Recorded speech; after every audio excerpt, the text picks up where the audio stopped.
مرحبا يا أصدقاء، سأشرح لكم اليوم كيفية إزالة رسالة تم رفض الوصول من متصفح جوجل كروم.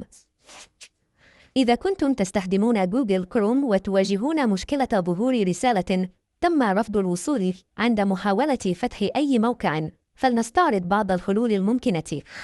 أولاً، افتحوا تطبيق الإعدادات ثم انتقلوا إلى عامة ثم إلى VPN وإدارة الجهاز.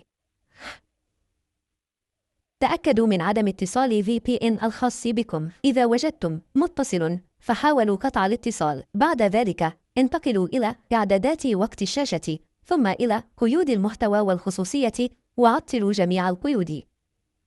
بعد تعطيل القيود ارجعوا وحاولوا مرة أخرى لمعرفة ما إذا تم حل المشكلة أم لا.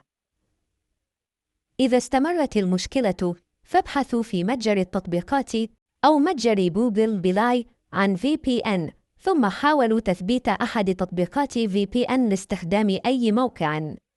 لنفترض أنني سأختار هذا التطبيق مع العلم أنني قمت بتثبيته مسبقاً. سأفتح هذا الآن. افتح برنامج VPN الخاص بك. حاول الاتصال بشبكة VPN. ما عليك سوى النقر على زر الطاقة هنا وسيبدأ إعادة الاتصال. بمجرد اتصال VPN أعد فتح الموقع ولن تواجه المشكلة هذه المرة. بهذه الطريقة يمكنك بسهولة حل مشكلة رفض الوصول عن بعد. شكرا جزيلا لمشاهدة الفيديو. إلى اللقاء في الفيديو القادم.